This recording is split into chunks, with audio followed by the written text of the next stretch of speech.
Hello parents and boys and girls, I'd like to welcome you to this week's Channel 401 News. This is Mr. Sestal, your anchor, and it's the week of May 5th, 2020. It seems like a broken record, boys and girls, but we'll continue to do a great job on homework.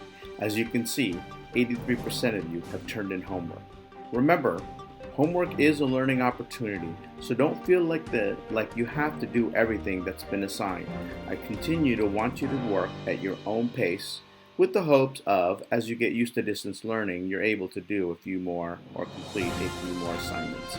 If you need help, please come to Fuzzy Chat every Monday, Wednesday, Friday at 10 a.m.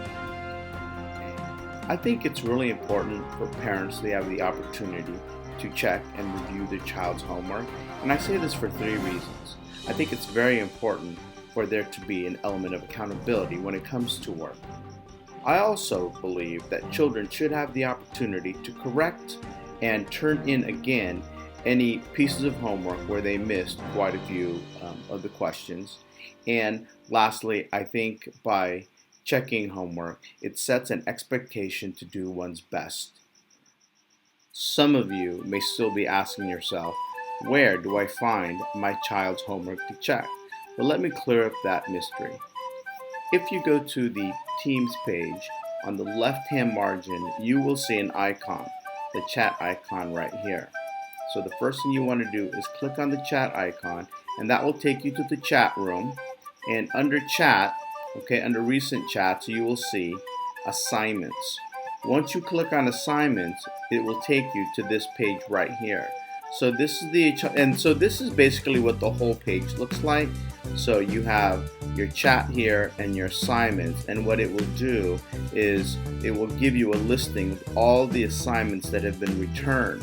And to look at your child's assignment, simply click on View Assignment, and that will take you to this page right here. And this will give you the points scored on that particular assignment. As you can see here, 4 out of 4, and then feedback. Great job, keep up the great effort. Now, if the points earned weren't to your liking, your child can actually click on the homework itself, make the corrections, and then when they come back to this page, simply click and turn in again, and that'll give me another opportunity to check their learning. I think this is a great tool, parents, and we were talking earlier about setting those high expectations. One of the ways that we can do that is by giving children the opportunity to go through a piece of work again. One of the ongoing problems we seem to be having with distance learning is sometimes we just can't get to an assignment. And it's very difficult for me to troubleshoot anything remotely, and plus I'm not a computer expert. So if that is the case, simply skip that assignment. There's just so many different reasons why assignments can't be accessed. I can't even get into them. Simply let me know and just move on to the next assignment. And sticking with the district's theme of focusing on social emotional learning, I'd like to show a short video on showing grit every day. What is grit? You'll find out right after this video.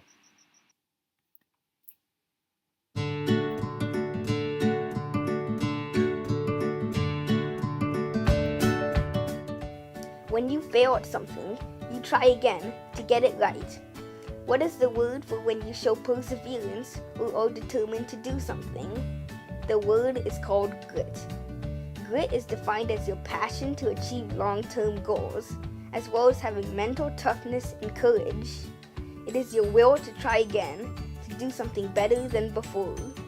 So when you show grit in your personality, you are showing the world that you won't give up until you achieve your goals. Everyone in their lifespan shows grit, in one way or another. Learning how to ride a bike or building a technological space shuttle are both showing grit in different ways. We all display grit in what we do, but we don't always realize it. For example, imagine you were trying to learn a new sport, but you weren't that good at it. If you keep trying and pushing on, you could someday be a professional at it. It takes resilience and a drive to keep on going, when a task gets tough. The willingness to do your best. That is showing grit. Trying new things are important and vital in life.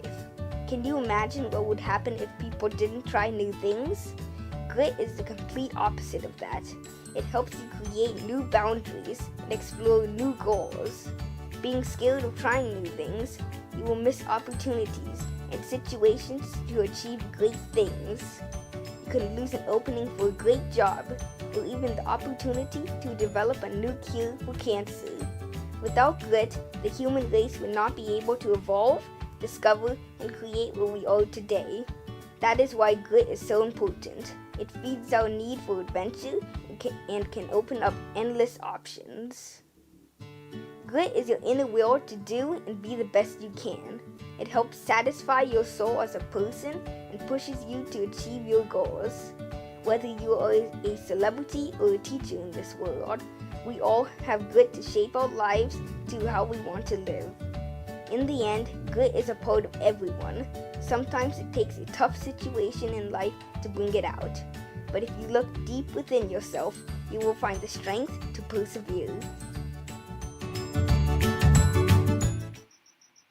As far as online learning opportunities, there are 2 websites I would like all our children to be signed up with. They are Khan Academy and Epic Books. As you know, as most of you know, Khan Academy is a self-paced math program, and Epic Books is a website that contains literally tens of thousands of books, many of which are written at your child's specific reading level. And this is so very important if we want our children to continue to make gains. So in addition to Achieve 3000, I think Epic Books is a really good resource. If you look below, Khan Academy, 83% of you have signed up and 50% of you have completed activities.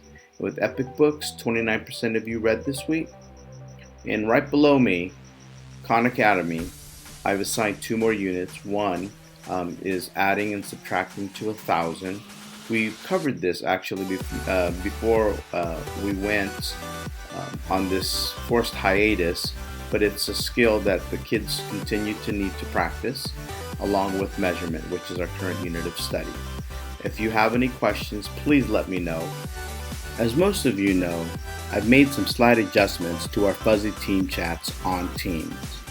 I will now be meeting on Mondays, Wednesdays, and Fridays at 10 a.m., so that's 3 times a week. Another change that I'm making is I am asking parents, if at all possible, to have their child log on Mondays at 10 a.m. I use that time to go over the week's homework, to answer any questions about that homework, and just to point out anything specific that I need the kids to do. For example, embedded videos like video lessons, also directions. I'm pretty specific because since I'm not with your child, the only way I can see their thinking is by looking at their work, and if it's done a certain way, it's much easier to see what the thinking process is. And of course, Fuzzy Chat is still a great opportunity to get help or simply to check in. It is not mandatory. However, it would be great if your child, if they're going to check in just once a week, I would much rather it be on Monday, simply because I go over that week's homework. If you have any questions, please let me know. Now on to my favorite part of my new segments, the shoutouts. So here we have a list of names for boys and girls who were on Achieve this past month. It's quite a good list. The fantastic part about this list, however, those kids who made Lexile gains. So congratulations to all of you on this list. Next month, let's see if we can add to it. And remember, boys and girls, you have your nose and maybe strategy, key, details, and facts, and also main ideas. If you need any help, let me know. Next, I have some Khan Academy shout-outs, and this is a list of students who have completed activities this week on math. So a shout out to you guys, big thumbs up. It's great to see boys and girls on Epic Books. Now, although this list is a little short, I love the fact that they're getting some serious reading time in. So for those of you who are on this list, congratulations. I'd love to see more boys and girls end up on this list. It'd be great for you not having to look at my face, and we can fill this page full of your names.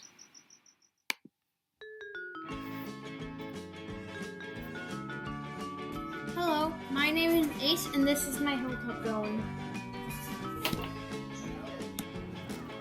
Hi guys, I finished drawing my night. Can I show it to them?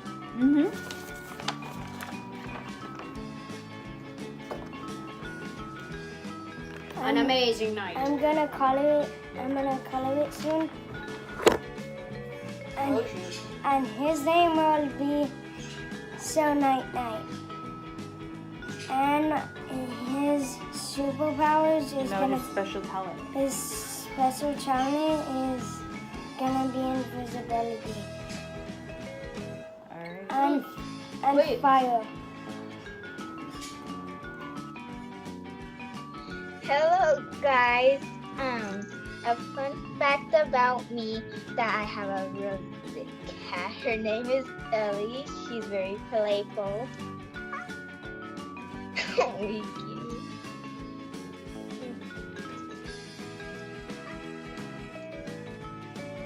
Bye, I miss you.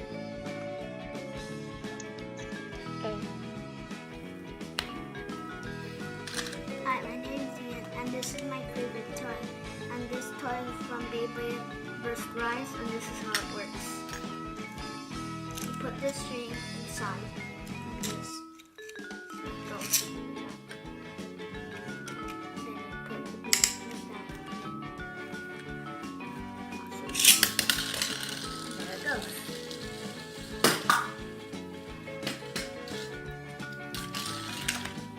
Bye. Hi guys, this is my new dog. His name is Rocky. He is very cute. Bye.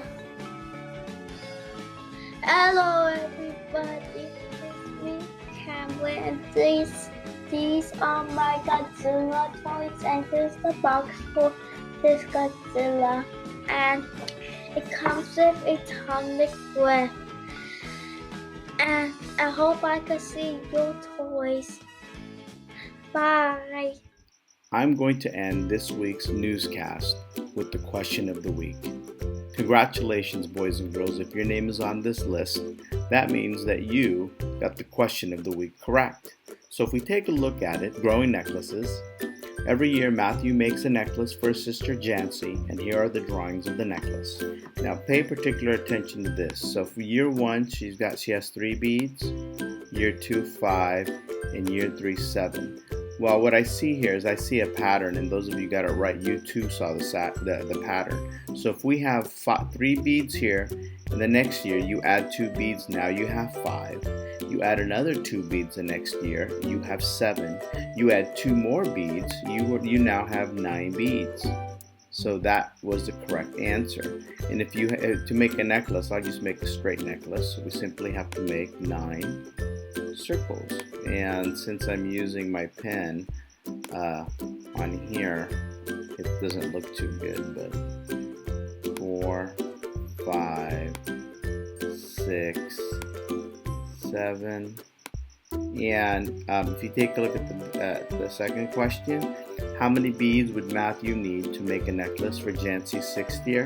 Well, if we're following our rule in the pattern that we noticed where you add 2 beads in the 5th year, if she had 9 in the 4th year, in the 5th year, how many would she have? If you add 2 more, she would have 11, right?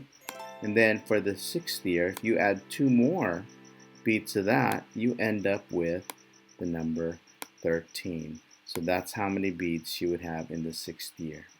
Boys and girls, I hope you enjoyed the newscast. This is all I have for this week. We'll see you next week. Thanks.